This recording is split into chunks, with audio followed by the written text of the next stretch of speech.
পাইকারি চলছে না চলে নাই? হ্যাঁ, দেখবে রমজান মাস আসুক, যদি কোনো হাফেজ সাহেব একটু ধীর স্থির ভাবে পড়ে, নামাজে দেরি করে তারাবিতে, কি হাফেজ আনলিবে একদম স্পিড নাই, যে হাই স্পিড হতে হবে যেন ফেরেশতারাও খুঁজে না পায় মাল পড়ছে কোথায়। এরা দোষ দেয় হাফেজের, হাফেজের দোষ নাই। একদিন যদি দেরি করে দেয়, বাইরে বেরি মুসল্লি গটা ঝামেলা, একে রাখতে হতো না, হাফেজটাকে বেকার রেখেছিস বলে, কেন? স্পিড নাই। 40 মিনিটে নামাজ শেষ হবে, আল্লাহু আকবার, আলহামদুলিল্লাহ মালিক আমদের কারণে আমাদের কারণে সুবহানাল্লাহ দিন আনন্দ কালিমা। এরা বললে ফুটিয়ে দিলে বে দারুণ হাফেজ। ফেরেশতারা বলছে তুরাই জানিস, আমরা তো বুঝতে পারি না মাল পড়ছিল কোথায়। এই তো সমাজের নামাজ। আর অথচ কোরআনে আছে আল্লাযীনা হুম ফি সলাতিহিম খাশিউন, নামাজ পড়লে ধীর স্থির ভাবে পড়ো। আমাদের নামাজ তো ওই জন্য রাসূল বলেছেন, রাসূল সাল্লাল্লাহু আলাইহি সাল্লাম বলেন ফাইন্নাহু ইয়ারাক, তোমরা নামাজে দাঁড়ালে মনে মনে ভাববে আমি আল্লাহকে দেখতে পাই বা না পাই, আমার আল্লাহ আমাকে অবশ্যই দেখছে। কিন্তু দুঃখের বিষয়, খালা নামাজের নিয়ত মেনে যা আসরেন আল্লাহু আকবার, আর ভাতের হাঁড়ি চুলোতে চাপানো আছে, এখন খড় দিয়ে জ্বলানো আছে, কাঠ দিয়ে আছে, ভাতের হাঁড়ি উল্টিয়ে পড়ছে এখন মাড়গুলো, আর চড়বড় চড়বড় চড়বড় চুলো করছে, খালা আলহামদুলিল্লাহ। বুঝতে পারছেন? ও ভাতের হাঁড়ি দেখছে, ভাতের হাঁড়ি আর নামাজ একসাথে, নামাজ কেমন হবে? আমাদেরও নামাজ তাই, দোকান করেছে একটা দিয়ে, আমাদের দেশের লোকের অভ্যাস হচ্ছে ঠিক একামত চালু হবে তখনই ছুটবে মসজিদে ঢুকার লেগে, ঠিক কিনা? শুরু হয়েছে আল্লাহু আকবার আল্লাহু আকবার, ই তখন তাড়াতাড়ি গিয়ে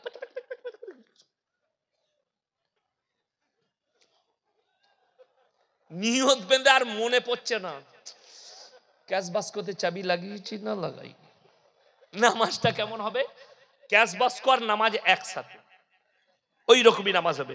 ওই জন্য রাসূল সাল্লাল্লাহু আলাইহি সাল্লাম বলে দুনিয়ার হাজত সেরে নিয়ে নামাজে দাঁড়াও। মা, তোমার ভাত হয়ে গেলে তারপরে নামাজটা পড়ো, আর তা না হলে ভাতটা নামিয়ে দিয়ে নামাজটা আদায় করো। দুটোর মধ্যে একটা কাজ ফেলে রেখে ওই নামাজ হবে না। এই আমি তখন তাল বিলিম, বুঝতে পারলে, ছুটিতে আসতাম, ইমাম সাহেব না থাকলে আমাকে বলতো ইয়াসিন নামাজটা পড়িয়ে দেবে। তো আমি একবার নামাজ পড়তে যাচ্ছি আসরে, তো পুকুরের পাড়ে এক দাদির ঘর, দাদি দেখছি নামাজের নিয়ত বেঁধেছে আল্লাহু আকবার। এখন বউ মারা ঝাঁটা খুঁজে বেড়াচ্ছে দাদি, কোথায় রাখলে, কোথায়? খালা নামাজ বন্ধ মানে আঙ্গুল বাড়িয়ে দেখাচ্ছে। আমি বলি দাদি এটা কি নামাজ? বলে তোরা দুদিনকার মলবি, তোরা কি জানিস? আমরা অনেক দিন থেকে পড়ছি, আমরা খালি কবরে যা খালা বুঝতে পারবি। সমাজটা অর্ধেক শেষ হলো কার হাদিসে? দাদির আর খালার হাদিস, হাদিসুন নিসা। আমাদেরকে দুটো কাজে রেখেছেন আপনারা মৌলবীদিকে, কটা বললাম? দুটো, হলে আর মোলে। বলে বাকি সব খালা ঠিক করে নিবে কি করতে হবে। লোক মরে গেছে 4 দিনে, 3 দিনে, 40-এ, চালসে, সাতার ফায়দা, ঘাটে উঠা, নফল, আর 40 দিনে তো মিলাদ এমন ভাবে দিচ্ছে মনে হচ্ছে যেন আর বাপের বিয়ে। বোনকে বলতে যাচ্ছে, বুনাইকে বলছে, বিয়াইকে বলছে, বিয়ানকে বলছে, ফুপুকে বলছে, মামাকে বলছে, কিন্তু পাড়ার নেতাকে বলছে, হাজি সাহেবকে বলছে, বড় লোককে বলছে, এতিম মিসকিনকে বলে নাই। ঠিক বললাম না? আর আপনি বলছেন আমার বাপের নেকি পাওয়া যাবে। যদি কোন মৌলবি স্টেজে বলতে পারে ইসলামে কোরআনে হাদিসে 40-এ পালন করা আছে, আমি ইয়াসিন জীবনে আর নদিয়া ডিস্ট্রিক্টে জলসা করতে আসবো না, চ্যালেঞ্জ। এটা চ্যালেঞ্জ। 40-এ নাই। আপনি দোয়া সব সময় করতে পারেন বাপের জন্য, পারেন না? পারেন না? সব সময় পারেন। আমি আজকে স্টেজে দোয়া করব কার জন্য? আমার ফুপুই তো ভাই একজন হাফেজ মোল্লা কারি সাবান সাহেব আজকে ইন্তেকাল করেছে, আমি তার মাটি দিয়ে আসছি এখানে, আমি তার লেগে দোয়া করবো, আল্লাহ আমার ভাইকে জান্নাতি করো। করতে পাবো না? পাবো না? দোয়া হবে। তো তার লেগে আমাকে 40 দিন গুনে গুনে রেডি হতে হবে। কে বললো তোমাকে? কোথায় পেলে? সমাজ। আর আমাদের দেশে মদ খা, গাঁজা খা, সুদ খা, বাড়ি খা, পাপের সাগরে ডুবে থাক, 40 দিনে হুজুরকে দাওয়াত দিয়ে মিলাদ পড়া, জান্নাত রেডি। এই যে টেন্ডেন্সি আপনার ব্রেনে ঢুকে গেছে, এইটাকে বার করতে হবে। এই জিনিসটাকে বার করুন, তবে আপনি বাঁচতে পারবেন। আজকে সমাজ ধ্বংস হয়ে গেল, নামাজ পড়ে না, তার কারণে জানে আমি মরে গেলে পাপের সাগরে ডুবে থাকলেও আমার পরিবার আমার জন্য মিলাদ পড়িয়ে আমাকে জান্নাতে দিবে। আপনি এটা ব্রেনে ঢুকিয়ে নিয়েছেন, অথচ আপনার জানা নেই নবীজি সাল্লাল্লাহু আলাইহি সাল্লাম চাচার জন্য হাত তুলেছিলেন, হে আল্লাহ আমার চাচাকে তুমি ক্ষমা করে দাও। আল্লাহ অর্ডার দিলেন, নবীজিকে নিষেধ করলেন, মা কানা লিন নবী ওয়াল্লাযিনা আমানু আন ইস্তাগফিরু লিল মুশরিকিন ওয়ালাউ কানু উলি কুরবা। হে আমার নবী এবং মুমিনরা শোনো, তোমরা দোয়া করতে পাবে না যারা মুশরিক হয়ে বেঈমান কাফের বদ্দিন হয়ে মারা গেছে, তার লেগে দোয়া করতে পাবে না, যদিও তারা তোমাদের নিকটতম আত্মীয় হয়। এরপর ভেবে দেখুন, আমাকে ভাড়া করে এনেছেন, আচ্ছা কোন মৌলবীর দোয়া শুনেছেন? আল্লাহ আমাকে দেশি মুরগি দিয়ে ভাত দিয়েছে, ফ্রাইড রাইস খাইয়েছে, আল্লাহ গাওয়া ঘিয়ের পরোটা খাইয়েছে, আল্লাহ আমাকে 10,000 টাকা দিবে, এর বেটা 4 বোতল মদ খেয়ে বেথুয়ায় অ্যাক্সিডেন্ট হয়ে মারা গেছে, আল্লাহ একে যা হোক করে জান্নাতে প্রবেশ করাও। আল্লাহ আমাকে যখন টাকা দিয়ে জায়গায় শহীদের মর্তবা দাও। সে হুজুর মার খাবে না? খাবে না। আগে তো সেই মৌলবীকে মারবে। আর এই দোয়া কোন হুজুর আশা করি করবে না। আমরা কি দোয়া করি? আল্লাহ মুমিনিন মুমিনাত মুসলিমিন মুসলিমা, মুমিন মুমিনা মুসলিমিন মুসলিমা। কোন হুজুর বলবে না মাতালকে, গাঁজাখোরকে, সুদখোরকে জান্নাতে যাও। আল্লাহ চিরজীবন সুদ খেয়ে মারা গেছে, আল্লাহ আমাকে আল্লাহ জান্নাতে দাও। সে আগে কেলানি খাবে যে এই দোয়াটা করবে। রেডি হয়ে থাকতে হবে। আমার ভাই, অনুরোধ করে বলে যাচ্ছি, আপনাকে পাপ থেকে সরে আসতে হবে। আল্লাহ তাআলা শুধু তাই নয়, এটা তো একজন নবীর কথা বললাম, যিনি সৃষ্টির শ্রেষ্ঠ। নবীজির থেকে দামি লোক পৃথিবীতে কেউ আছে? কিয়ামত পর্যন্ত আসবে। যদি আল্লাহ নবীকে নিষেধ করেন তুমি তোমার চাচার জন্য দোয়া চাইতে পাবে না, তা আমার মতো ফুটো মৌলবীর আর কি দাম রইল? কথাটা বুঝতে পারেননি? শুধু তাই নয়, বলে দিই, হযরতে নূহ নবী পৃথিবীর যতগুলো আল্লাহ নবী পাঠিয়েছেন সব থেকে বেশি ইসলামের প্রচার করেছেন নূহ নবী। 950 বছর, 50 কম হাজার, জোরে একবার বলুন সুবহানাল্লাহ। তারপরেও মুষ্টি কত লোক ঈমান এনেছে। হযরতে নূহ নবী অনুরোধ করলে হাত জড়ো করে, হে আমার কওম, হে আমার সন্তান, আমার পরিবার, তোমরা আল্লাহকে বিশ্বাস করো, তা না হলে আল্লাহ তোমাদেরকে কঠিন আযাবে মুবতালা করবে। তার ছেলে কিনান বললে, তোমার আল্লাহ কি আযাব দিতে পারে? বলে, আমার আল্লাহ মুষলধারার বৃষ্টি দিয়ে বন্যায় তোমাদেরকে ডুবাতে পারে। কিনান বললে, শোনো, তোমার আল্লাহকে বলে দাও, তোমার আল্লাহ যদি বন্যা দেয় এমন উঁচু জায়গায় চেপে যাবো যেখানে তোমার আল্লাহর পানি পৌঁছাবে না। জোরে বলুন নাউজুবিল্লাহ। আল্লাহকে চ্যালেঞ্জ ছুড়লেন।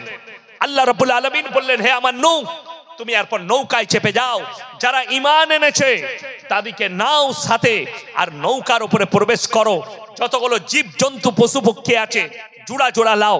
ইতিহাসের পাতায় আজকে তারিখ পর্যন্ত পৃথিবীতে এত বড় প্রলয় ঘটেনি। মুফাসসিরিনরা লিখছেন, মুহাদ্দিসিনরা লিখছেন যে সমুদ্রের পানিকে আল্লাহ তাআলা 1250 ফুট উপরে তুলে দিয়েছিলেন। নূহ নবী দেখতে পাচ্ছেন তার ছেলে কেনান পানিতে ডুবে মারা যাচ্ছে। এটা মনে হয় জলঙ্গি নদী, তাই না? এই জলঙ্গি নদীতে যদি কোনো বাচ্চা পড়ে যায়, তার বাপ যদি পাড়ে দাঁড়িয়ে থাকে ঝাঁপ দেবে না? দেবে না? যদি বাপ সাঁতার নাও জানে তাও ঝাঁপ দেবে। সন্তানকে বাঁচাতে হবে। হযরতে নূহ নবী আল্লাহর কাছে হাত তুলে বসলেন আর বললেন, লা আসিমাল ইয়াউমা মিন আমরিল্লাহ। ওগো আল্লাহ, এ আমার অরসজাত পুত্র, আমার কষ্ট হচ্ছে, আল্লাহ তুমি আমার সন্তানকে বাঁচিয়ে নাও। আমার আল্লাহ ধমক দিলেন, লামিনাল খাসিরিন, যে আমাকে মানেনি, আমার নবীকে মানেনি, আমার দ্বীনকে মানেনি, তার জন্য আমার কাছে দোয়া করো না। তুমি যদি আর একবার দোয়া করো, আমি তোমাকেও ক্ষতিগ্রস্তদের মধ্যে ফেলে দেব। এটা কোরআন। আল্লাহ ধমক দিলেন নূহ নবীকে, হাত নামিয়ে নাও, দোয়া করতে পাবে না। নূহ নবীর সন্তানের জন্য দোয়া করতে পাইনি, আল্লাহ নিষেধ করলো। আর তুমি বলছো হুজুর সাহেবকে দাওয়াত দিয়ে জান্নাতে যাও। বড় কষ্ট লাগে। শোনো, যদি জান্নাতে যেতে চান সবাই বলুন আজ থেকে নামাজি মুমিন হব। জোরে বলুন ইনশাআল্লাহ। নামাজি হন, মুমিন হন। আমাদের দেশটা অর্ধেক ধ্বংস হলো এক শ্রেণীর হুজুরদের দ্বারা। আমার ভাই, গল্প আর গুজব এই স্টেজগুলো, অনেকজন বলে হুজুর সুর দিয়ে বক্তব্য দিবে, সুরে জলসা শেষ, বুঝলি কি? বুঝি নাই কিছু, হুজুরের গলাটা খালি ভালো ছিল, দিয়ে শেষ। আর যদি 3 কিলোমিটার টেনে বায়ান করে, মায়েরা কি বলে জানেন? কি গলা না, দারুণ গলা, বুঝলি কি? বুঝে নাই কিছু। আমি মাসখানেক আগে হুগলি ডিস্ট্রিক্টে জলসা করছি, আমার থেকে অনেক সিনিয়র বক্তা, জুনিয়র, অনেক জুনিয়র। তখন বুঝতে পারলাম তার বক্তব্য শুনে, সে মোবাইলে পাস করা মৌলবি। কিসে পাস করা বললাম? মোবাইলে পাস করেছে। শুনেলেন এমন একটা কথা বলছে যার দ্বারা কোরআন বিরোধী হচ্ছে, রসুল বিরোধী। আচ্ছা বলুন, বড় পীর আব্দুল কাদের জিলানী রহমতুল্লাহ আলাইহির দাম বেশি না আল্লাহর কাছে রসুলের দাম বেশি? আল্লাহ রসুল সাল্লাল্লাহু আলাইহি সাল্লামের দাম অনেক বেশি। শুধু তাই নয়, বড় পীরের থেকে সাহাবীদের মূল্য বেশি। ঠিক কি না? কথা বলেন। কিন্তু বড় কষ্ট লাগে। ঘটনা শুনবেন। বাবাজিরা, মায়েরা, বোনেরা 4 কিলোমিটার টানছে। আর আমি চিন্তা করি, আল্লাহ এই মূর্খ লোকগুলো দিন না থাকার কারণে, কোরআন হাদিসের জ্ঞান না থাকার কারণে এরা জোরে কি বলছে? সুবহানাল্লাহ। বুঝলি কি? বুঝে না কিচ্ছু। খালি ও বুঝেছে হুজুরের গলাটা ভালো। হুজুর যে ঘটনাটা বলছে মারাত্মক। কি ঘটনা বলছে?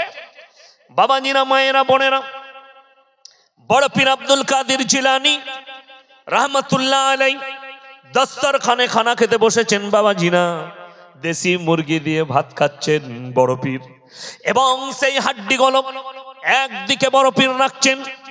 আমরা হাড্ডিগুলো এক জায়গায় রাখি না? রাখি না? ওগুলো তুলে ফেলে দেওয়া হবে।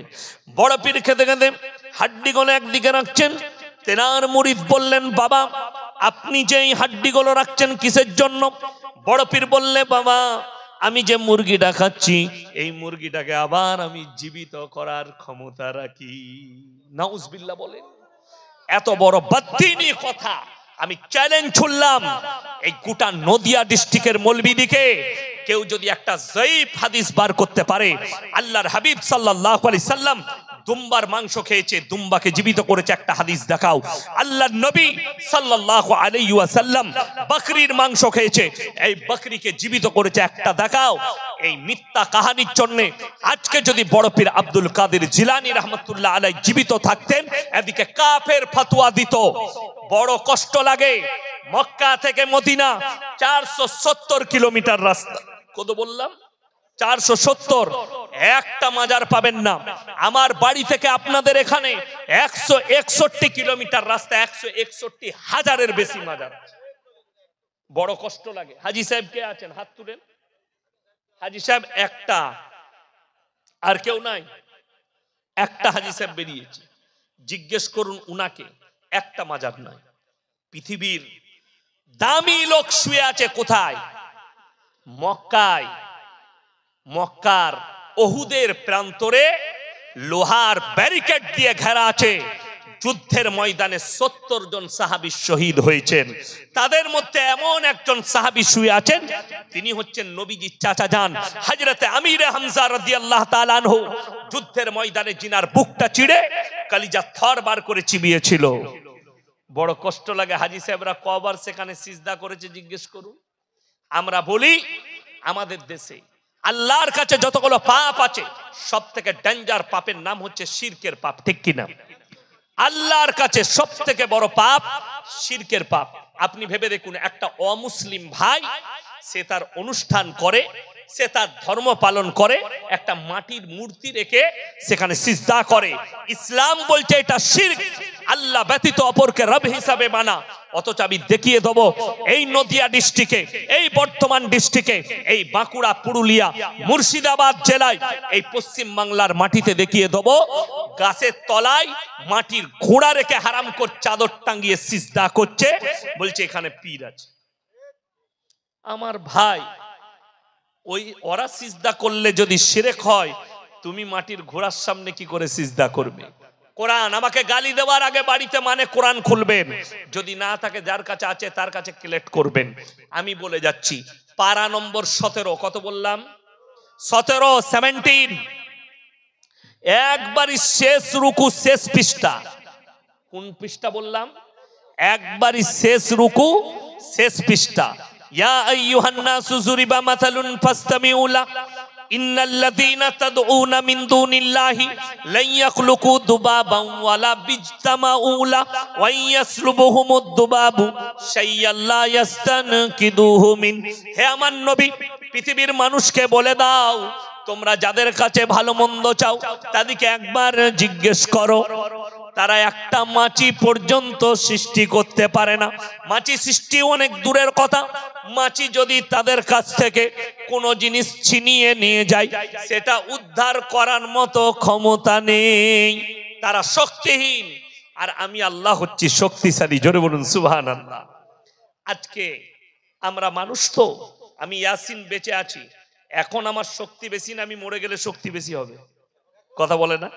এখন আমাকে কেউ মারতে এলে আমি অ্যাটাক করতে পারবো। আপনি যদি এখন আমাকে কেউ বলে হুজুর আমাকে 100 টাকা দেন, আমি পকেট থেকে বার করে তাকে দিতে পারবো না? পারবো না বাবা? আচ্ছা মরে গেলে দিতে পারবো? পারবো না।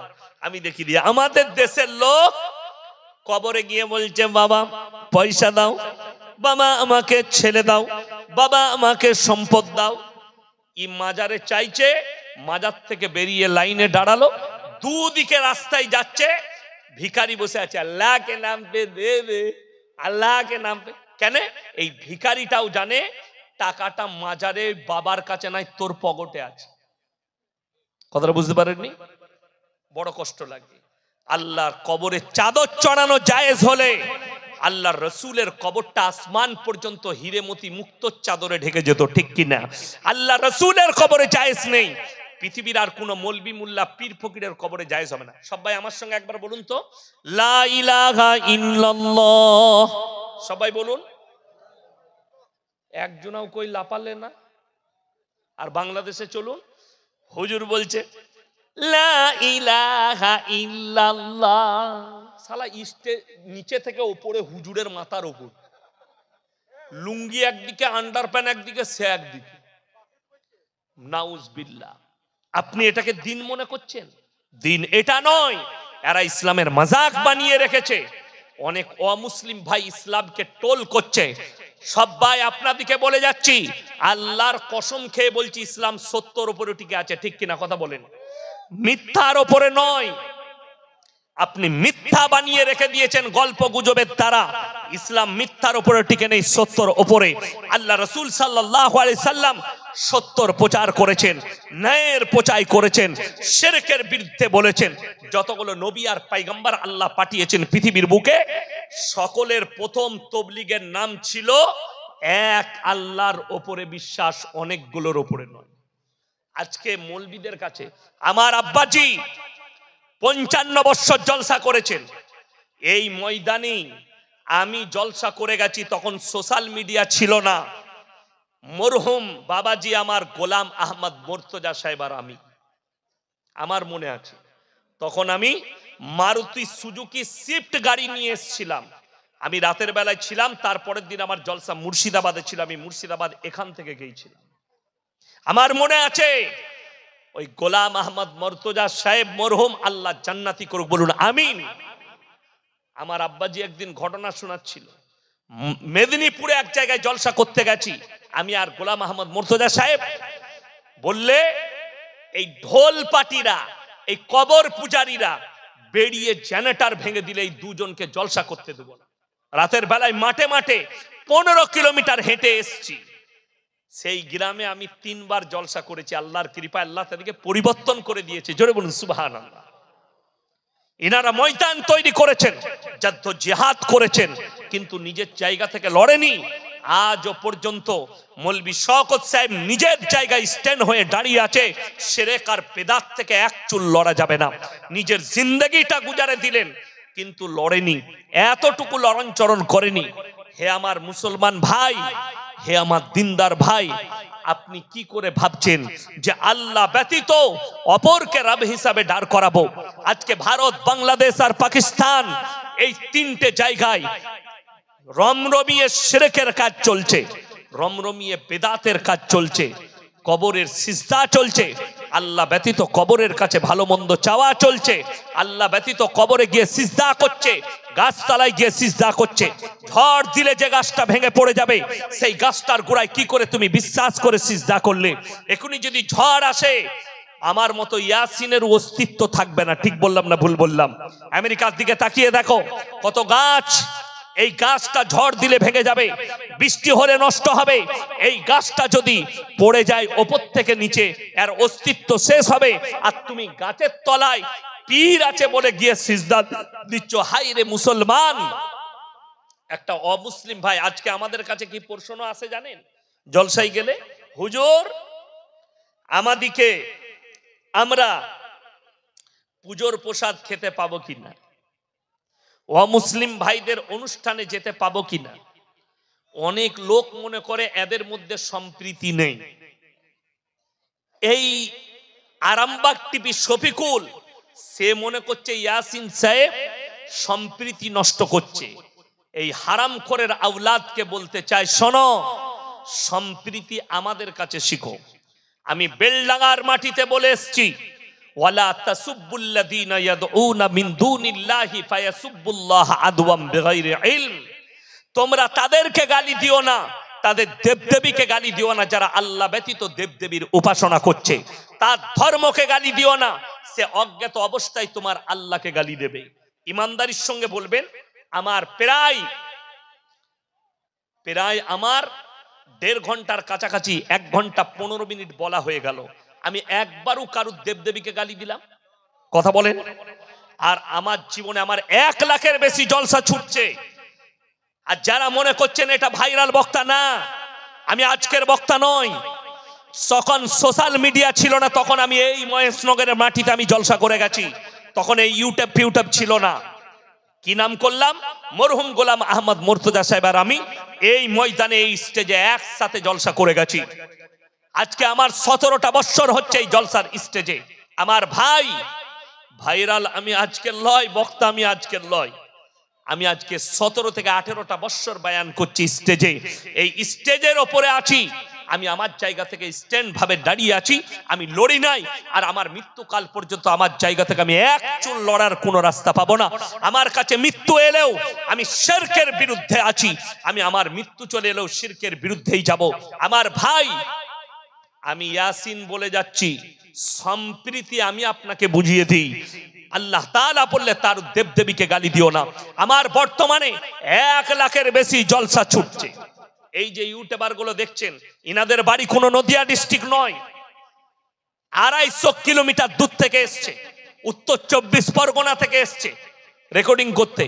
এরা রোজ ছুটে আমার পেছনে, 1 লাখের বেশি জলসা ছুটছে আমার।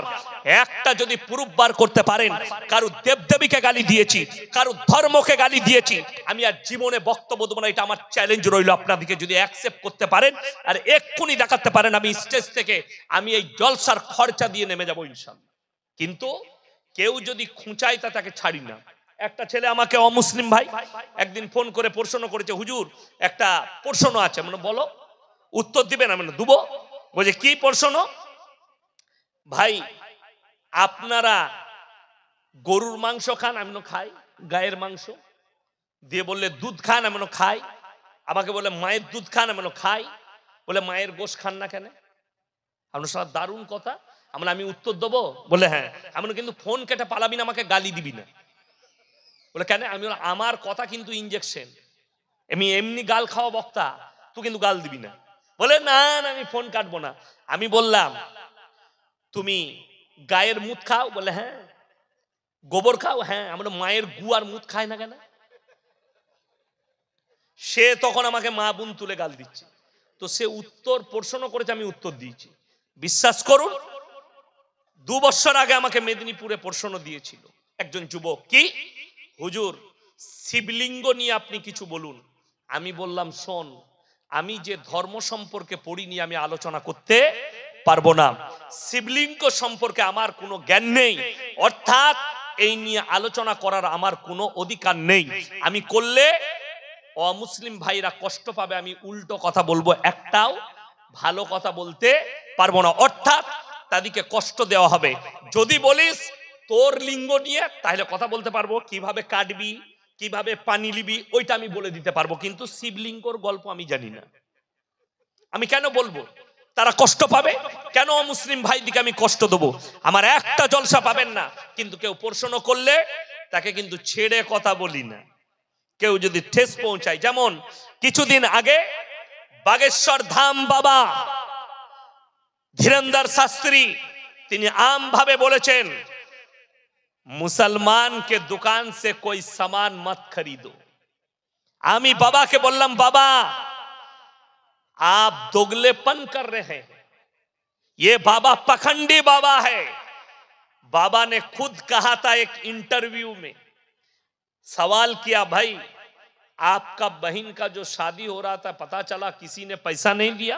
बोले नहीं, मेरे रिश्तेदारों ने किसी ने पैसा नहीं दिया, मेरा एक दोस्त था, मेरा एक मित्र था मुसलमान, उन्होंने 20,000 रुपया मेरे को उधार दिया था मेरे बहन के शादी के लिए। बाबा वाह, बड़ी अच्छी बात है, अपने बहन के शादी के लिए मुसलमान के पैसा से शादी करा सकते, लेकिन कोई हिंदू भाई मुसलमान के दुकान से मत खरीदो, ये अच्छी बात कहा।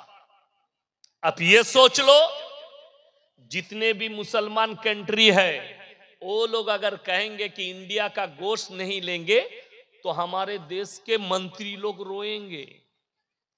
যতগুলো চাল স্পট হচ্ছে, যতগুলো চালের ফ্যাক্টরি আছে, রাইস মিল বালারা যারা কন্ট্যাক্ট পেয়েছে বিদেশে, অমুসলিম ভাইদের রাইস মিল, তারা তাদের ব্র্যান্ডের উপরে আরবি ইসলামিক নাম লিখেছে, তবে মুসলমান রাষ্ট্রগুলো কিনছে। তারা দেখে না এটা কোন ধর্মের। আমার ভাই আপনাকে বলে যায়, সম্প্রীতি নেবেন। সম্প্রীতি হচ্ছে রাসূল আকরাম সাল্লাল্লাহু আলাইহি সাল্লাম বললেন, তোমরা দেখো না তোমার বাড়ির পাশে কে বসবাস করছে, সে দলিত হোক, হিন্দু হোক, আদিবাসী হোক, খ্রিস্টান হোক, ক্ষুধার্ত হলে খাবার দাও, বস্ত্রহীন হলে বস্ত্র দাও, বিপদে পড়লে পাশে দাঁড়াও। জিজ্ঞেস করো না কোন জাতের। বড় কষ্ট লাগে, নবী আকরাম সাল্লাল্লাহু আলাইহি সাল্লাম বললেন, তোমরা মুমিন হতে পারবে না ততক্ষণ পর্যন্ত তোমার কাছ থেকে তোমার প্রতিবেশী যতক্ষণ পর্যন্ত সুরক্ষিত নয়। আমার ভাই, এইটার নাম সম্প্রীতি। তোমার বাড়ির পাশে হিন্দু হোক আর যেই হোক, ক্ষুধার্ত হলে তাকে খাবার দাও, বস্ত্রহীন হলে বস্ত্র দাও, বিপদে পড়লে পাশে দাঁড়াও। কিন্তু তার মানে এটা নয় তার অনুষ্ঠান হবে, শিরকের অনুষ্ঠান হবে, তুমি যোগদান করবে। আল্লাহ কোরআনে বললেন, লা ইলাহা উলাই ওয়ালা ইলাহা উলা, তোমরা দুটো নৌকায় পা দিও না। তাদের পুজোর অনুষ্ঠান হবে, আপনার দায়িত্ব, আপনার দ্বারা যেন কষ্ট না পায়। আমাদের দেশের কিছু লোক বলছে এই মৌলবীরা মূর্খ, ধর্ম যার যার, উৎসব সবার। আহা, কথাটা মারাত্মক কথা। আমি তাইলে বলবো, কুরবানির সময় ডাকবো, গরুর ঠ্যাংটা ধরবি আয়। কথাটা বুঝতে পারেননি? কষ্ট দেওয়া হবে।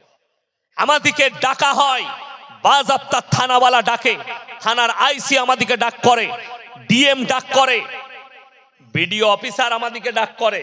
ডেকে কি বলে, স্যার আপনারা বার্তা দেন। আমরা মৌলবীরা কি বার্তা দিই, তোমরা যখন কুরবানির সময় প্রাণীটা জবহ করবে, ময়লাটা পরিষ্কার করবে, মাংস আত্মীয় বাড়িতে পাঠালে ভালো করে প্যাকেট করে পাঠাবে। কেন? ইসলাম কেউ কি কষ্ট দিতে শিখায়নি, তোমার দ্বারা যেন কেউ কষ্ট না পায়। এটা রাসূল আকরাম সাল্লাল্লাহু আলাইহি সাল্লামের আদর্শ আমরা শিক্ষা দিই। আর তুমি বলছো, বোম্বে থেকে ফোন করে আমার এক বন্ধু বলছে, হুজুর দেওয়ালির মিষ্টি খাওয়া যাবে না, যাবে না। আমি বললাম হারাম। কথাটা বুঝতে পেরেছেন না পারেননি? পুজোর প্রসাদ কেন হারাম আপনাদেরকে বলে যাই। পুজো উপলক্ষে যদি খানা হয় হারাম, পুজো উপলক্ষে যদি তার মান্নত করা জিনিস দেওয়া হয়, কোরআনে আছে ইন্নামা হাররামা আলাইকুমুল মাইতাতা ওয়াদ-দামা ওয়া লাহমাল খিনজির ওমা উহিল্লা বিহি লিগাইরিল্লাহ, প্রবাহিত রক্ত, মরা জন্তুর মাংস, শুয়োরের মাংস আল্লাহ ব্যতীত অপরের নামে উৎসর্গিত জিনিস তোমাদের জন্য হারাম করা হলো। সেই মালটা ঠাকুরের নাম সামনে হোক, কবরের সামনে হোক, গাছের সামনে হোক, আল্লাহ ব্যতীত যদি অপরের নামে নেওয়া হয়, পীরের নামে হোক, বাবার নামে হোক, যার নামে উৎসর্গ করা হবে। কেউ যদি মাজারের নামে, কোনো বাবার নামে, কোনো গাছের নামে, কোনো ঢিপির নামে মুরগি মান্নত করে, 1000 বার বিসমিল্লাহ বলে জবাই করলেও হালাল হবে না, বৈধ হবে না, যেহেতু আল্লাহ ব্যতীত অপরের নামে উৎসর্গিত জিনিস। আমার ভাই, এই ধরনের পাপ থেকে বাঁচবো, সকলে জোরে বলুন ইনশাআল্লাহ। আমার বর্তমান টাউনে দুঃখ লাগে কি জানেন, দুর্গাপুজোর বড় বড় মণ্ডপ হয়, তারা ধর্ম পালন করে, কিছু মুসলিম ছেলে আবার তাদের কমিটিতে থাকে, পুজো ভাসাতে যায় মদ ফ্রি পাবে বলে। বাস্তব বলছি, আমি কিন্তু কেউ ভয় করে কথা বলি না, হকটা বলছি আমি। আর যদি মিথ্যা হয় আপনাকে যেমন বলে দিই, মহররমের দিনে যাবেন, যতগুলো ছেলে বর্তমান টাউনে মহররম পালন করছে, কসম খাবো না, আপনাকে চোখে দেখিয়ে দেবো, সব কটাই মদ খেয়ে আছে, সব কটা মাতাল। অথচ তারা বলছে হাম আশিকে রসুল হে, মদ খায় আশিকে রসুল। কত দুঃখের বিষয়। 12ই রবিউল আউয়ালে ঝান্ডা নিয়ে বেরিয়েছে, কি পার নবী দিবস পালন করছে, হারামখোর ডিজে বাজিয়ে ড্যান্স করছে। আপনি বলছেন মুসলমান, ইসলামে গান বাজনা হারাম না? হারাম নয়, হারাম। আচ্ছা, আমাদের বাপ মরে গেলে কি করি? দোয়া করি, করি না? করি না? বাপের জন্য দান খয়রাত করেন না? করেন না? বাপের জন্য দান করি, বাপের জন্য দোয়া, এত কিছু বাপের জন্য করছেন। আর আল্লাহর নবীর নওয়াসে হযরতে হোসেন রাদিয়াল্লাহু তাআলা আনহু শহীদ হয়েছেন কারবালার প্রান্তরে, তার লেগে আন্ডার প্যান্ট পরে ঢোল বাজিয়ে ড্যান্স করে দুঃখ পালন। পৃথিবীর অন্য ধর্মের লোকরা তোমার উপরে ঘৃণা করে থুপ ফেলাবে, এটা দুঃখের বিষয়।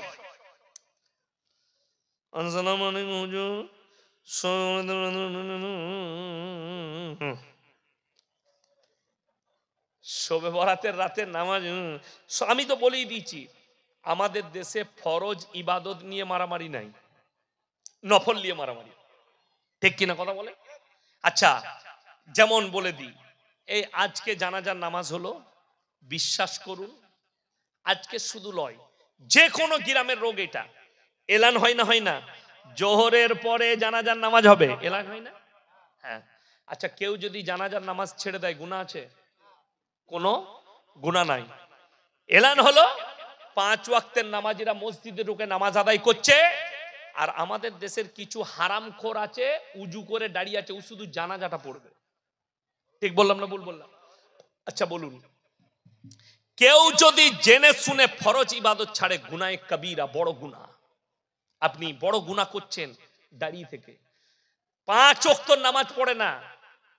এই কলকাতা, মিটিয়াবুরুজ, খিদিরপুর, 24 পরগনা, মেদিনীপুর, হাওড়া, হুগলি, এই শবে বরাতের রাত্রে কিছু ছেলেকে দেখতে পাবেন, সব বাপের কিনা বাইক নিয়েছে, অ্যাপাচি, কেটিএম, আর সব কটাই গুটকা খোর। কি বুঝলেন? আর দিয়ে একবার করে কবরস্থানে যাচ্ছে, দাদর কবর যাচ্ছে, হয়ে গেল। ফজরের সময় বলছে, তোর কত রাকাত হলো বে? বলে আমি 80 রাকাত পড়ে ফেলেছি। তোর কত হলো? বলে আমার 82 চলছে। বলে 100 পূরণ কর। শেষকালে ফজরের সময় যখন মুয়াজ্জিন বলছে হাইয়া আলাস সালাহ হাইয়া আলাল ফালাহ, এরা তখন বলছে আমাদের সবাই পালা, ইমাম আর মুয়াজ্জিন, আর পরে যা পারবি চালা। ওরা নাই, আবার পরের বছরে দেখবে। আমাদের দেশে তো 3 দিন আগে থেকে দাদিরা, দাদরা বাচ্চা ছেলের হাতে পয়সা দেয়। কেন?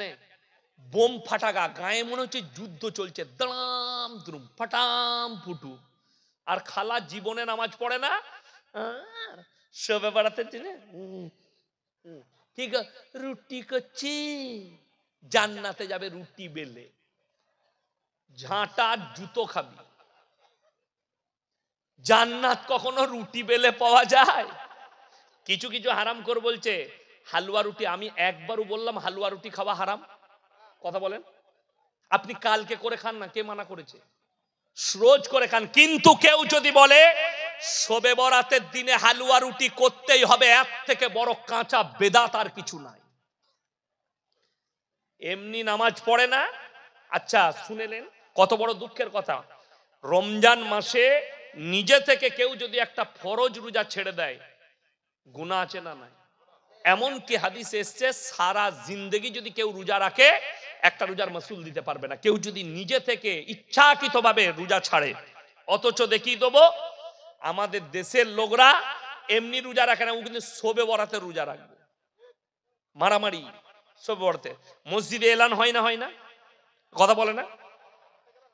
আসসালামু আলাইকুম, আগামী কাল শবে বরাত। আমাকে শবে বরাতে একটা মেয়ে ফোন করে বলছে, হুজুর কি নিয়ত করব? আমি বললাম তুই নিয়ত কর কালকে মরবো। নামাজের আবার নিয়ত? এই তো আমাদের দেশে তিনটে কোয়ালিটির নামাজি আছে। ঈদ একটা আছে খালি ঈদ আর বকরা ঈদ পড়বে, একটা জুম্মার, একটা 5 ওয়াক্ত। ঈদের দিনে লাপাই কারা বেশি? ওই মাল কটায় যারা রোজাও রাখেনি, জীবনে নামাজ পড়ে না, এসে বলছে হুজুর নিয়তটা বলে দেন। বে নিয়ত নিয়ে কি করবি বে? তাকে জিজ্ঞেস করছি, এই দরুদ শরীফ জানো? না। আতাহাত? না। কিছু জানি না। না। আমি তুই খালি মাথা ঠোক, তোর এমনি হয়ে যাবে, তোকে কিচ্ছু করতে হবে না, খালি মাথা ঠোক, নিয়ত না বাঁধলেও চলবে তোর। কেন? উমালের তো এমনিও হবে না, ও তো জীবনে নামাজ পড়ে না আর পড়বেও না, ও কোন রকমে এইছে ঈদের দিনে মাথা ঠুকতে। আমার ভাই, বেঈমান কাফেররা তাদের কাজে কামিয়াব হয়েছে, আমরা মুসলমান আমাদের কাজে নাকাম, আমরা নাকাম হয়ে গেছি। যেহেতু আপনার ফ্যামিলিকে, আচ্ছা আপনারা বলুন পর্দা করা ফরজ না ফরজ নয়? ফরজ। পর্দা রেখেছেন না ছিঁড়ে ফেলিয়েছেন? ছিঁড়ে ফেলি দিয়েছেন।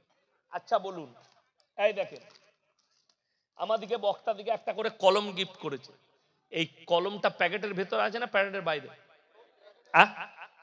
এই ভেতরে আছে বলে কলমটাকে একটু স্ট্যান্ডার্ড মনে হচ্ছে না খারাপ মনে হচ্ছে? স্ট্যান্ডার্ড মনে হচ্ছে, এর ইজ্জতটা বেশি মনে হচ্ছে, তাই না? আচ্ছা এই কলমটার দাম বেশি না 2 টাকার কলমটার দাম বেশি? এটার দাম বেশি। কেন? প্যাকেটের ভেতরে আছে স্ট্যান্ডার্ড। একটা চকলেটের দাম 1 টাকা, ঠিক কি না? ওই 1 টাকার চকলেটটা কেউ যদি খুলে বাটি করে নিয়ে প্লেটে বিক্রি করে কেউ কিনবে? কেন?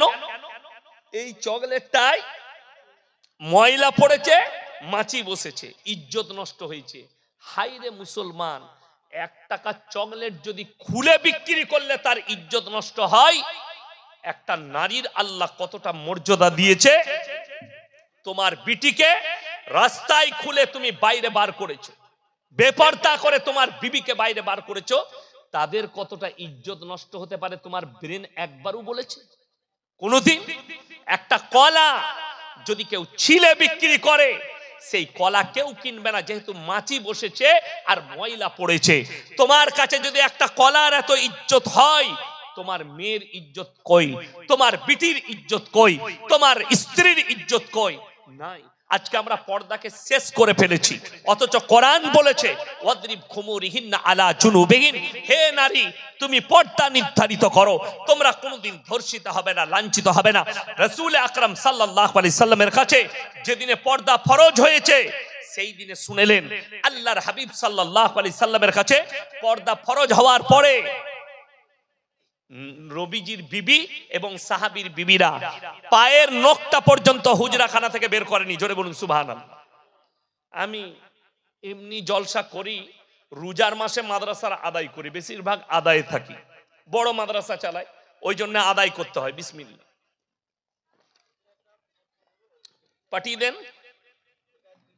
আমার ভাই আপনাদেরকে বলি, খুব দুঃখের সঙ্গে বলছি, রমজান মাসে আমি জলসা করি, 1-2 জলসা করি।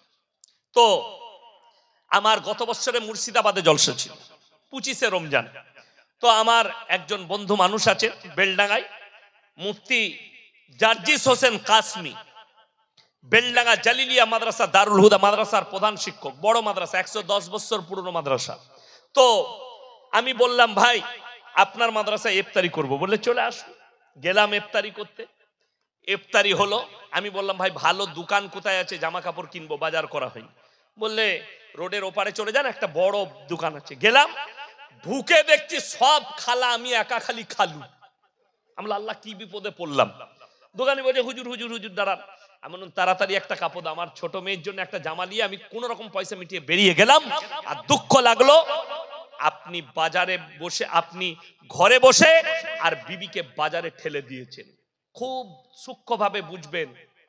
আপনি বলছেন আপনি মুমিন, সকালবেলায় উঠে ফজরের পরে বউকে নিয়ে আপনি ডাক্তারখানা যাবেন চাপড়ায়, আপনি ডাক্তারখানা যাবেন কৃষ্ণনগর, মোটরসাইকেলে নিয়ে যাচ্ছেন, আপনার ফুল হাত শার্ট আর ফুল প্যান্ট, আর পেছনে বিবি বসে আছে, বিবির পেটু বেরিয়ে আছে আর পিটু বেরিয়ে আছে, আর আপনি বলছেন আমি মুমিন।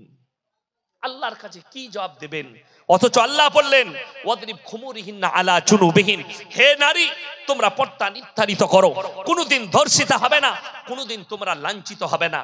আমার মুসলমান ভাই, অনুরোধ করে বলে যাচ্ছি, সবাই আমরা আমাদের মেয়ে বিটি বোন সকলকে পর্দায় নিয়ে আসবো। জোরে বলুন ইনশাআল্লাহ। আপনার দাওয়াত দেওয়া কাজ আপনি দাওয়াত দেন।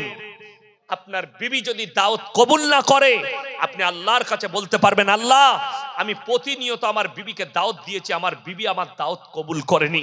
আপনি ক্লিয়ার হয়ে যাবেন কিয়ামতের দিনে। আপনি বলতে পারবেন আল্লাহ আমার মেয়েকে বিবাহের আগের দিন পর্যন্ত, মৃত্যুর আগে পর্যন্ত আমি দাওয়াত দিয়েছি, তুমি পর্দায় এসো, তুমি পর্দা করো, তুমি শালীন পোশাক পরো, আমার দাওয়াত কবুল করেনি। আপনি আল্লাহর কাছে ক্লিয়ার হবেন, আপনার আর কোনো দায়ী থাকবে না। কিন্তু শুনে রেখে দেন, যারা নিজেদের মেয়ে বেপর্দায় চলে, জিন্সের প্যান্ট আর গেঞ্জি পরছে, বুখারী শরীফের রওয়ায়েতে আছে যে পুরুষরা মেয়েদের মতো কানের বালি পরবে, যে পুরুষরা মেয়েদের মতো চুল রাখবে, হাতে বালা পরবে, হাতে চেন পরবে, মেয়েদের মতো রূপ ধারণ করতে চাইবে, কিয়ামতের দিন আল্লাহ এদের দিকে তাকিয়ে দেখবেন না, এদেরকে জাহান্নামে ধকেলে দেওয়া হবে। তাদেরকে বলা হবে তোমরা নারীর রূপ ধারণ করে দেখাও। তারা অক্ষম, তারা বলবে আমরা অক্ষম। আল্লাহ বলবে জাহান্নামে প্রবেশ করো। যে নারীরা বেটা ছেলেদের মতো জিন্সের প্যান্ট আর গেঞ্জি পরবে, নোংরা পোশাক পরবে, বেটা ছেলের মতো চুল কাটবে, হাতেতে বেটা ছেলের মতো ঘড়ি পরবে এবং পুরুষদের মতো চাল চলন করতে চাইবে, এই নারীদিকে কিয়ামতের দিনে বলা হবে পুরুষের রূপ ধারণ করে দেখাও। তারা বলবে আমরা অক্ষম, তাদের জন্য জাহান্নাম। আল্লাহ রাসূল সাল্লাল্লাহু আলাইহি সাল্লাম 1400 বছর আগে বলল তোমরা টাকনুর ওপরে পুরুষরা কাপড় পরবে, যারা টাকনুর নিচে কাপড় পরবে ওই অঙ্গগুলো জাহান্নামের আগুনে জ্বালানো হবে। এটা রাসূল সাল্লাল্লাহু আলাইহি সাল্লামের বুখারী শরীফের হাদিস। আল্লাহ নবী বললেন এবং মহিলারা টাকনুর নিচে কাপড় পরবে। বেঈমান কাফেররা পুরুষদের জন্য প্যান্ট তৈরি করলো টাকনুর নিচে, আর মহিলাদের জন্য সালোয়ার তৈরি করলো টাকনুর এক বিদ্যা উপরে। ঠিক কি না কথা বলে? পায়ে আবার অনেক মেয়ে কালো কার বানছে সুতো, বলে এটা কিলো মুঝে নজর লাগবে না, গলায় একটা দড়ি বাঁধার মরবি না। এদের অবস্থা এত খারাপ। আমার ভাই, আমার মা বোন, আপনাদেরকে অনুরোধ করছি এই ধরনের শিরকের কাজ থেকে নিজেদেরকে হেফাজত করো। নারীরা টাকনুর নিচে কাপড় পরো, নিজেদেরকে ঢেকে লাও। ইমানদারির সঙ্গে বলুন, ইনি ইমাম সাহেব আর আমি হচ্ছি ক্লোজ বন্ধু, মানে অন্তরের বন্ধু। আচ্ছা অন্তরের বন্ধু হলে ইয়ার কি হয় না? হয় না, মজাক হয়। আমি যদি বলি ভাই আপনার বইয়ের ব্লাউজের সাইজ কত, সম্পর্ক থাকবে না ছিন্ন হবে? ছিন্ন হবে। খুব সূক্ষ্মভাবে বুঝবেন, আমি গুদা বাংলায় বায়ান করছি। ইনি আমার বন্ধু মানুষ, অনেক জায়গায় জলসা করি একসাথে, শুনেলেন তো। আপনার বন্ধু খালি আপনাকে বলেছে তোর ব্লাউজের সাইজ কত, আপনি সম্পর্ক ছিন্ন করলেন, অথচ বিবিকে বাজারে ঠেলে দিয়েছ। একটা পর পুরুষ বসে আছে দোকানে, তোমার বিবি গিয়ে বলছে দাদা আমার একটা 36 সাইজের ব্লাউজ দাও, তখন তোকে লজ্জা লাগে না? কথাটা বুঝাতে পারলাম? আমি গুদা বাংলায় বায়ান করছি। আপনার ব্রেনকে জিজ্ঞেস করুন। হে আমার যুবক, হে আমার পুরুষরা শোনো, বন্ধুত্ব ক্লাবে শেষ করো, বন্ধুত্ব মাঠেতে শেষ করো, বন্ধুত্ব চায়ের দোকানে শেষ করো, বন্ধুত্ব যদি বিছানায় যায়, তোমার বাড়িতে চলে যায়, তোমার বিবি পরকীয়ায় লিপ্ত হবে। ইয়াসিন সাহেবকে ভালোবাসতে পারেন, কিন্তু এটা নয় ইয়াসিন সাহেবকে বিবির পাশে বস করে দিলেন, এটা তোমার ভাই হয়, গল্প করো। হারাম। কোন মৌলবি যদি এটা এহতিয়াত না করে, জানবেন সেই মৌলবির মধ্যে ইলমিয়াত নাই, মোটেই বসা যাবে না। পর পুরুষ আর পর নারী। আমি এলাম আপনার বাড়িতে, ইয়াসিন ভাই আপনি বসুন, আমি বেতুয়া থেকে আপনার লেগে নাস্তা নিয়ে আসি, আপনি ভাবির সাথে গল্প করুন। এরকম 3 দিন গল্প করতে পারলেই তো তোর বউকে নিয়ে পালাবো আমি। কথাটা বুঝতে পারেননি? হারাম। অনেকজন মনে মনে করবে আপনারা হুজুর মানুষ, এ কাজ করবেন কেন? আরে মূর্খ, কোরআন শুনো, এটা সূরা ইউসুফ। ওয়ালাকাদ হাম্মাত বি ওয়া হাম্মা বিহা লাউলা আর বুরহানা রাব্বি। ইউসুফ নবী বলছেন, শয়তান আমাকে কিছুক্ষণের জন্য ধোঁকা দিয়েছিল, যখন সুলাইখা নিজেকে বেবস্ত্র করে, নিজেকে উলঙ্গ করে আমার সামনে দাঁড় করিয়েছিল, আল্লাহ তাআলা আমাকে হেফাজত করেছে। হযরতে ইউসুফ নবী সঙ্গে সঙ্গে আল্লাহকে বললেন, ক্বালা মাআযাল্লাহ ইন্নাহু রাব্বি আহসানা মাসওয়াই ইন্নাহু লা ইফলিহুজ জালিমিন। হে জুলাইখা, আমার আল্লাহ আমাকে কুয়ো থেকে তুলে বাদশার ঘরে লালিত পালিত করেছে, আমি এরকম জুলুম কেমন করে করতে পারি? আল্লাহ বদকার নারীর হাত থেকে তুমি আমাকে হেফাজত করো। হেফাজত করেছেন নিজের নবীকে কে? আল্লাহ। কেন জানেন? ইয়াকুব নবী বুঝতে পেরেছিলেন এই আমার সন্তানটা এটা পয়গম্বর হবে। কেন? তিনি নবী ছিলেন, আর ইউসুফ নবী যখন বাচ্চা ছেলে, 6 বছরের ছেলে, 6-7 বছরের ছেলে, আব্বাকে এসে বললে, আব্বা আমি একটা স্বপ্ন দেখলাম। কি স্বপ্ন? ইজ ক্বালা ইউসুফু লিআবিহি ইয়া আবাতি ইন্নী রাআইতু আহাদা আশারা কাওকাবা ওয়াশ শামসা ওয়াল কমারা রাআইতুহুম লি সাজিদিন। আমি স্বপ্নে দেখলাম 11টা নক্ষত্র, চন্দ্র এবং সূর্য আমাকে যেন সিজদা করছে। ইয়াকুব নবী বুঝতে পারলেন এই সন্তানটা আমার সাধারণ সন্তান নয়, এটা আল্লাহর কোন পাঠানো দূত, এটা আমার পয়গম্বর হবে। জোরে বলুন সুবহানাল্লাহ। তখন থেকে মহব্বত বেড়ে গিয়েছিল বেটার উপরে।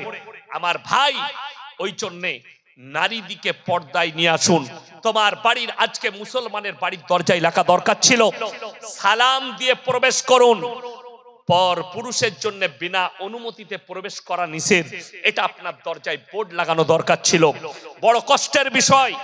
আমি ইয়াসিন, আমাকে আপনি যতই ভালোবাসেন, আমার মাদ্রাসায় য টাকাই দেন, আপনি যদি আমার সঙ্গে দেখা করতে যান, আপনার স্টেজটা, আপনার স্টপেজটা হবে আমার মাদ্রাসার অফিসে, তার বাইরে নয়।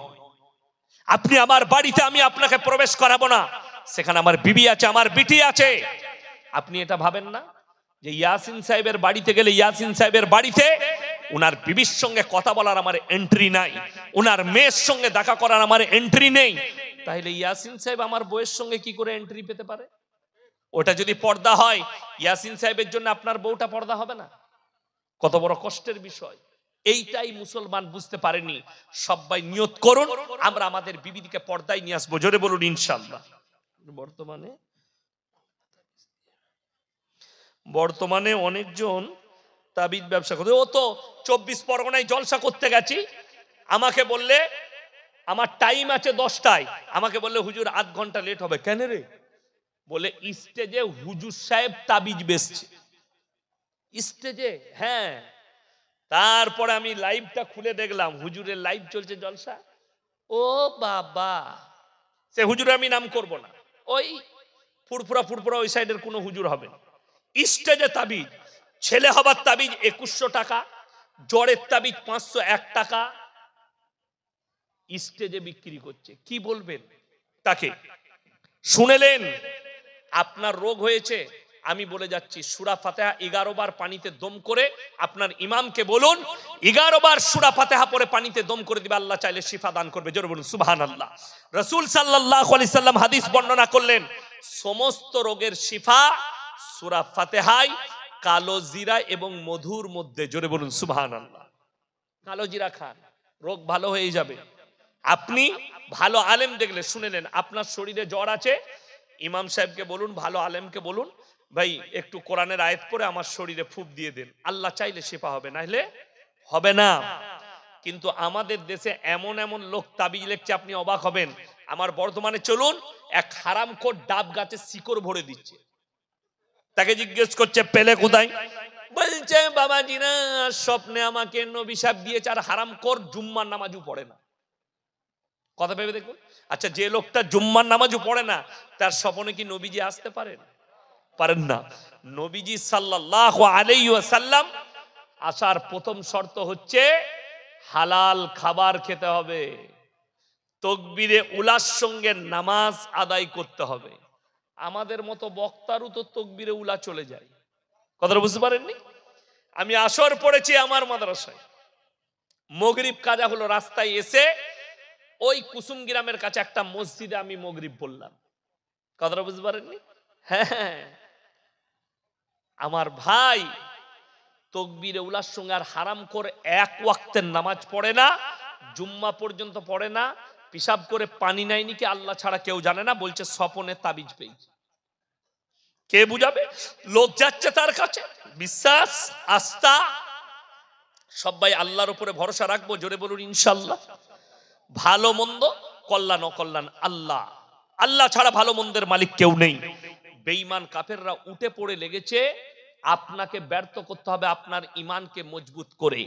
এই শফিকুল যাকে দেখছেন, এর নামটা মুসলমান, এরকম 100টা হারামখোর আছে, নাম মুসলমান রেখেছে কিন্তু মুসলমান বলা যাবে না, তাদের ঈমান নেই। আর যদি আমি নাজিয়া ইলাই খানকে বলেছি, যদি 10 মিনিট বসতে পারিস আমার সঙ্গে টিকে থাকতে পারিস, তাহলে কোথায় বসবি খালি বল। কলকাতার যে কোনো জায়গায় প্রশাসন থাকবে। আর এই শফিকুল আরামবাগে বসবে, বসো, আরামবাগে যেখানে বসবে খালি প্রশাসন ঠিক করো।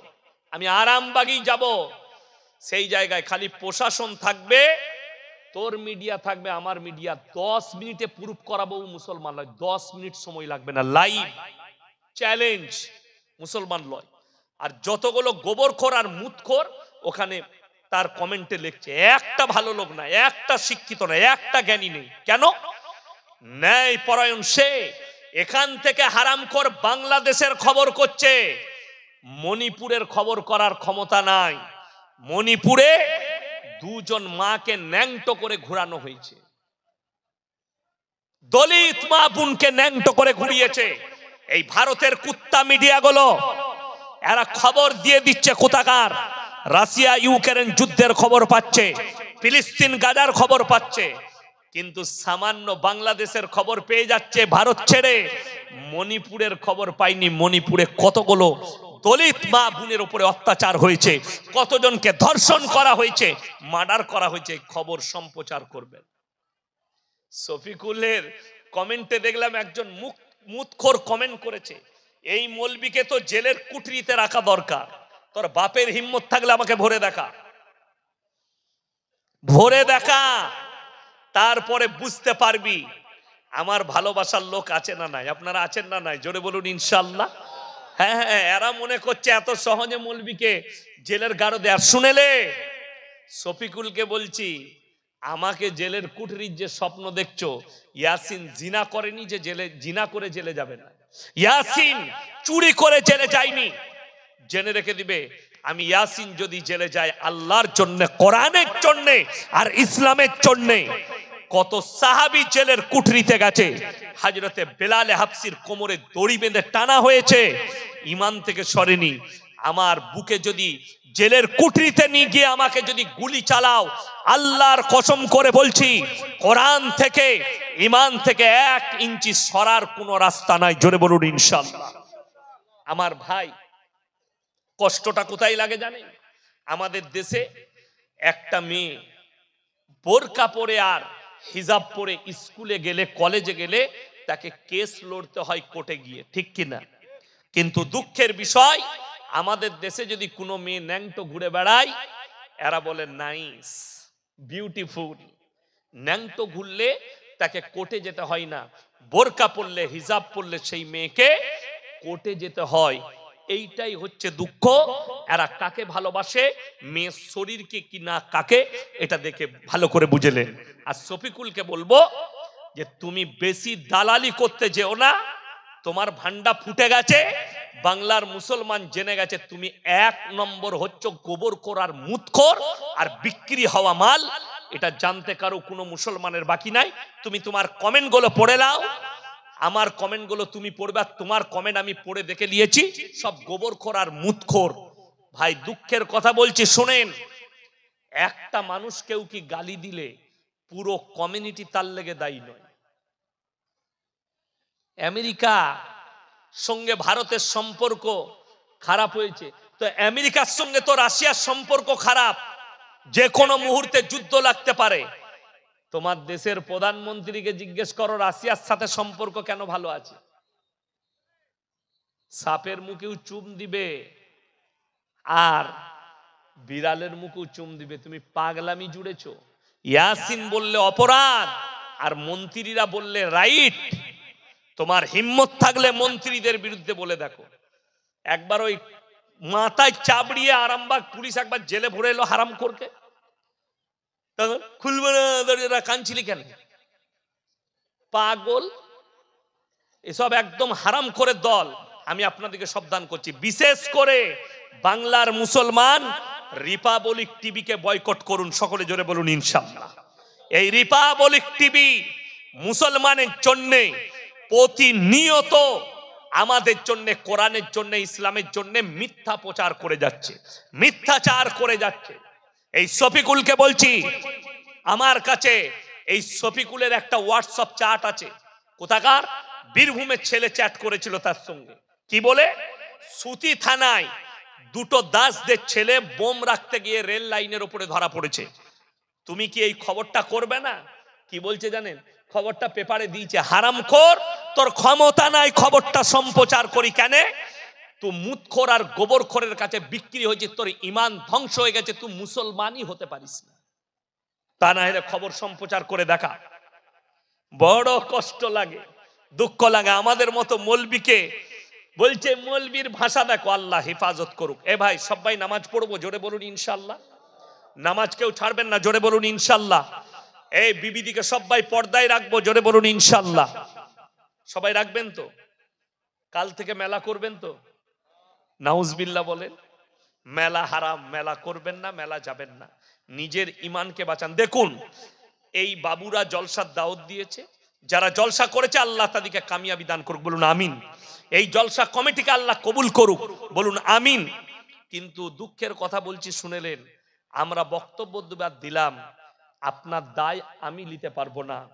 ইসলাম আপনার কাছে পৌঁছে দিলাম, কোরআনের আয়াত শোনাচ্ছি, সূরা আরাফ প্রথম পৃষ্ঠা, ফালানাস আলান্নাল্লাযীনা উরসিলা ইলাইহিম ওয়ালানাস আলান্নাল মুরসালিন।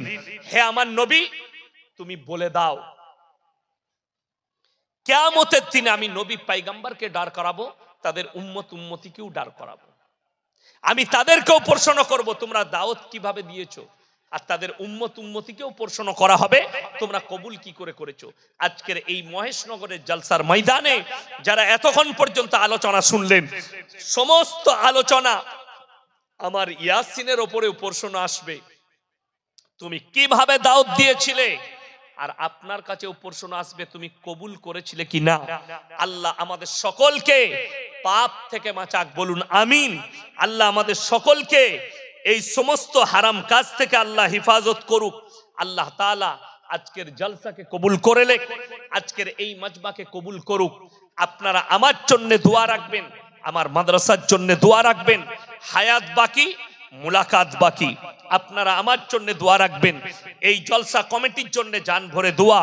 এবং যে মা বোনেরা আছেন আপনারা বসেছেন, আল্লাহ সকলের ঈমানকে বৃদ্ধি করে দেখ, বলুন আমিন। আল্লাহ সমস্ত রকমের পাপ থেকে আমাদেরকে হেফাজত করুক। আল্লাহ তাআলা আজকে রাত্রিকে কবুল করুক, আমিন। ওয়া আখিরু দাওয়ানা আনিল হামদুলিল্লাহি রাব্বিল আলামিন। সবাই দরুদ শরীফ পড়ুন, আল্লাহুম্মা সাল্লি আলা মুহাম্মাদিন ওয়া আলা আলি মুহাম্মাদ ওয়া আলা আলি ইব্রাহিম। আমি ভাই এখনো 3 ঘন্টা বলতে পারতাম, কিন্তু জানেন মাদ্রাসা আছে, মাদ্রাসা করতে হয়। কালকে আবার মেদিনীপুরে জলসা আছে, মাদ্রাসায় সকালে হাজিরি দিতে হবে, অনেক দূরের রাস্তা। তা না হলে আমাকে 9টায় চাপালে আমি 12টা বাজিয়ে দিতাম, অসুবিধা ছিল না। যাই হোক, মুমতাজ ভাই অনেকক্ষণ আলোচনা করেছেন। আর একটা কথা লাস্টে আমি কমিটির লোককে, গ্রামের মানুষকে বলে যাই, দেখুন, কোন বক্তা যদি আসতে না পারে, তার ইতিহাস না জেনে তাকে গালিগালাজ করবেন না। সব সময় জানবেন নিশ্চয় বক্তার কোনো বিপদ ঘটেছে, তারপরে আসতে পারে। আমি আব্দুল্লাহিল মারুফ সাহেবের সাথে আমার অনেক জলসা হয়, আমার সঙ্গে ফোনে কথা হয়, বন্ধু মানুষ। তিনি বললেন, ভাই বিপদ ঘটেছে বলে আমি যেতে পারিনি, না হলে কেন যাব না। সত্যিকার এর আগে আমার সাথে জলসা করেছে নদিয়া ডিস্ট্রিক্টে, তো কেউ ভাববেন না যে উনি কেন এলো না। এবং জলসা কমিটিকে কেউ গালি দিবেন না যে কমিটিওয়ালারা দাওয়াত করে নাই। অবশ্যই আমি জানি তিনারা দাওয়াত করেছেন, আমার সাথে কথা হয়েছে তেনার সাথে সকালে, এবং বিপদের জন্য আসতে পারেনি, এর জন্য বক্তাও দায়ী নয়। হঠাৎ ধরেলেন এই গ্রামে কোনো ধরনের একটা আগুন সংযোগ ঘটে গেল এবং আমাদেরকে ফোন করে বলল, হুজুর একটা আগুন সংযোগ ঘটে গেছে, অর্থাৎ জলসাটা করতে পারা যাবে না। এই সময় আমরা কি ইনাদিকে গালি দেব যে কেন করবি না, আমরা টাকা পাবো কেন করবি না? না, কোনো বক্তাই এটা কোনোদিন বলে না, কোনোদিন বলতে পারবে না। আমার দিনাজপুরে জলসা ছিল একটা, হঠাৎ করে মাদ্রাসার জলসার দিনে সকালে ফোন করে বলছে, হুজুর গ্রামে একটা বিভৎস মারামারি হয়ে গেছে, জলসাটা করা মুশকিল, দুটো দলের মধ্যে সংঘর্ষ হয়েছে। আমি বললাম তাহলে আর কি করবেন, তারা কষ্ট পেল, তাহলে পরে ডেট করব। তা আমি তাদেরকে কি বলবো যে জলসাটা করতেই হবে, তোদের কি হয়েছে আমি জানি না? না, আপদ বিপদ মানতে হবে। আমি ইয়াসিন, আমার জলসা দাওয়াত ছিল, আমি যদি মারা যেতাম কিছু করার ছিল বলুন? কিছু করার নেই। আমার আব্বা যদি দুনিয়া ছেড়ে চলে যেত, আমার কিছু করার ছিল? আমি এখানে আসতে পারতাম না। আমার পরিবারের কেউ মারা গেলে, ওটা তো আমার ফুফুইতো ভাই, তারপরেও জোহরের পরে জানাজা হলো, জানাজা দিয়ে এত মেহমান আমার মাদ্রাসায়, তাদেরকে খাইয়ে দেয়, আলেম মানুষ ছিলেন। আমি তারপরে বিদায় আসরের পরে বের হলাম, চা ফা খাইয়ে সকলকে। দেখুন, আপদ বিপদ থাকে, কেউ খারাপ মন্তব্য করবেন না আব্দুল্লাহিল মারুফ ভাইয়ের সম্পর্কে, এবং কমিটিকে কেউ গালি দিবেন না। আল্লাহ মুমতাজ ভাইয়ের তকদিরে রেখেছিল, তিনি এলেন কোরআন হাদিসের কথা শোনালেন, সবাই আলেম, ওই জন্য কেউ কেউ কি দোষী করবেন না। আমিন। আসসালামু আলাইকুম। সবাই দোয়া করি, রব্বানা আতিনা ফিদ দুনিয়া হাসানা ওয়া ফিল আখিরাতি হাসানা ওয়া কিনা আযাবান নার। রব্বানা লা তুযিগ কুলুবানা বাদা ইদ হাদাইতানা ওয়া হাব লানা মিন লাদুনকা রাহমা ইন্নাকা আনতাল ওয়াহ্হাব। ইয়া আল্লাহ, আমরা গুনাহগার, খাতাকার, বদকার, সিয়াকার, গুনাহকে maaf করে দাও, খাতাকে দরগুজার করে দাও। আমাদের সকলকে তুমি পরেজগার, মুত্তাকি, দিনদার বানিয়ে দাও, তোমার দিনের প্রতি পরিচালিত করে দাও। আমরা অসহায় আর দুর্বল ভিখারির মতো হাত দুটো তুলে ধরেছি, তুমি আমাদের হাতকে ফিরিয়ে দিও না। আজকের এই মজমায় যে সমস্ত ভাইয়েরা, মায়েরা, বোনেরা আমরা এখানে হাজিরি দিয়েছি, আল্লাহ তুমি আমাদের হাত তোলাকে কবুল করে নাও। হাত তোলার পূর্বে পূর্বে বিগত জীবনের সগীরা কবিরা জাহিরি বাতিনি, দিনের দিবালে রাতের অন্ধকারে জেনে অজেনে যত পাপ করেছি ক্ষমা করে দাও। আমাদের পূর্বপুরুষ যারা দুনিয়া থেকে চলে গেছে, তাদের কবরের দিকে জান্নাতুল ফিরদৌসের দরজা খুলে দাও। ওগো আল্লাহ, আমরা বড় দুর্বল, হাত তুলেছি, আমরা যখন দুনিয়া থেকে যাব কালমার সঙ্গে খাতবা নসিব করো, কিয়ামতের ময়দানকে আসান করে দিও, তোমার রাসূলের হাতে হাউজে কাউসার তুমি দান করো। ওগো আল্লাহ, এই মহেশনগরের যে ভাইয়েরা মেহনত করে আজকে জলসাকে দিয়েছে, আল্লাহ তুমি তাদের জানে, মালে, ইজ্জতে, কারোবারে, ব্যবসা বাণিজ্য, রুজি রোজগারে বরকত দাও। আল্লাহ সকলের হায়াতে তুমি বরকত দাও। আল্লাহ এই গ্রামের প্রত্যেকটা বাড়িতে তোমার দিনের আলোকে জ্বালিয়ে দাও। আল্লাহ ফিতনের ফিতনা থেকে, হাসিদিন হাসাদ থেকে তুমি হেফাজত করো। যত রকমের বুড়াই আছে তুমি হেফাজত করো, যত রকমের ভালাই আছে তুমি দান করো। ওগো আল্লাহ, জানি না তুমি কাকে ভালোবাসো। কত উলামায়ে দ্বীন হাত তুলেছেন, কত হাজী সাহেব, কত মুরব্বী বাবাজি, কত নওজওয়ান, কত মাসুম, কত মা বোন, যার হাত তোলাকে তুমি পছন্দ করো, তার মুখের দিকে তাকিয়ে আমাদের এই টুটিপুটি দোয়াকে তুমি কবুল করে নাও। রব্বানা হাবলানা মিন আজওয়াজিনা ওয়া যুররিয়াতিনা কুররাতা আয়ুন ওয়াজআলনা লিল মুত্তাকিনা ইমামা। রব্বানা ওয়ালা তুহাম্মিলনা মা লা তাকাত লানা বি ওয়াফু আন্না ওয়াগফির লানা ওয়ারহামনা আনতা মাওলানা ফানসুরনা আলাল কওমিল কাফিরিন। ওয়া সাল্লাল্লাহু তাআলা আলা খায়রি খালকিহি মুহাম্মাদিন ওয়া আলিহি ওয়া আসহাবিহি আজমাইন বিরহমাতিকা ইয়া আরহামার রাহিমিন। আসসালামু আলাইকুম।